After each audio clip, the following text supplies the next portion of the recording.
The Internet in the year 2009. We send emails, make calls over the Internet, and discuss topics we take an interest in. Even our banking is going virtual. But what we take for granted today was only a vague idea 50 years ago. In order to understand how we got this far, let's go back to 1957, when everything began. Before 1957, computers only worked on one task at a time. This is called batch processing. Of course, this was quite ineffective. With computers getting bigger and bigger, they had to be stored in special cooled rooms. But then the developers couldn't work directly on the computers anymore. Specialists had to be called in to connect them. Programming at that time meant a lot of manual work, and the indirect connection to the computers led to a lot of bugs, wasting time and fraying the developers' nerves. The year 1957 marked a big change. A remote connection had to be installed so that the developers could work directly on the computers. At the same time, the idea of time sharing came up. This is the first concept in computer technology to share the processing power of one computer with multiple users.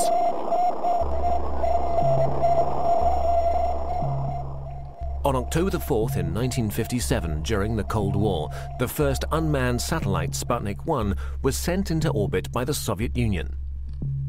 The fear of a missile gap emerged. In order to secure America's lead in technology, the US founded the Defense Advanced Research Project Agency in February 1958. At that time, knowledge was only transferred by people. The DARPA planned a large-scale computer network in order to accelerate knowledge transfer and avoid the doubling up of already existing research. This network would become the ARPANET. Furthermore, 3 other concepts were to be developed, which are fundamental for the history of the Internet. The concept of a military network by the RAND Corporation in America. The commercial network of the National Physical Laboratory in England. And the scientific network Cyclades in France. The scientific, military, and commercial approaches of these concepts are the foundations for our modern Internet. Let's begin with the ARPANET, the most familiar of these networks. Its development began in 1966. Universities were generally quite cautious about sharing their computers.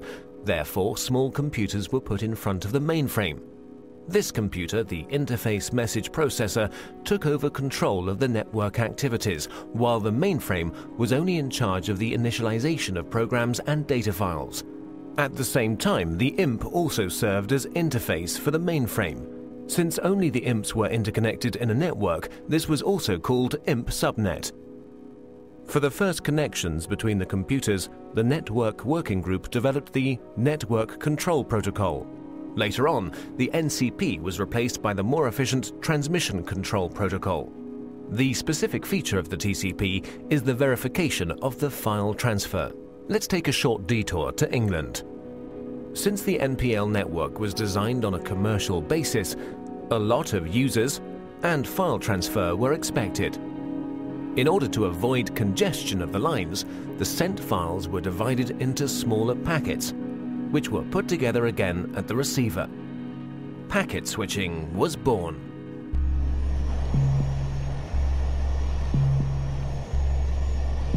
In 1962, American Ferret aircraft discovered middle and long-range missiles in Cuba, which were able to reach the United States. This stoked fear of an atomic conflict. At that time, information systems had a centralized network architecture. To avoid a breakdown during an attack, a decentralized network architecture had to be developed, which, in case of loss of a node, would still be operative. Communication still used to work through radio waves. That would have caused problems in case of an atomic attack. The ionosphere would be affected and the long-wave radio waves wouldn't work anymore. Therefore, they had to use direct waves, which, however, don't have a long range. A better solution was the model of a distributed network. Thus, long distances could be covered with a minimum of interference. Another milestone followed with the development of the French network Cyclades. Since Cyclades had a far smaller budget than ARPANET, and thus also fewer nodes, the focus was laid on the communication with other networks. In this way, the term Internet was born. Moreover, Cyclades' concept went further than ARPA's and the MPL's. During communication between sender and receiver, the computers were not to intervene anymore, but simply serve as a transfer node. Cyclades' protocol went through all machines using a physical layer that was implemented into the hardware, providing a direct connection with the receiver, an end-to-end structure.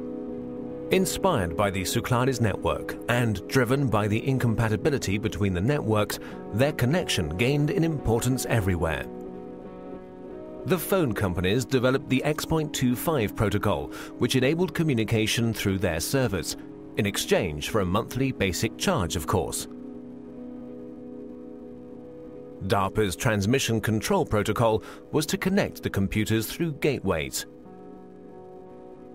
And the International Organization for Standardization designed the OSI reference model. The innovation of OSI was the attempt to standardize the network from its ends, and the channel's division into separate layers.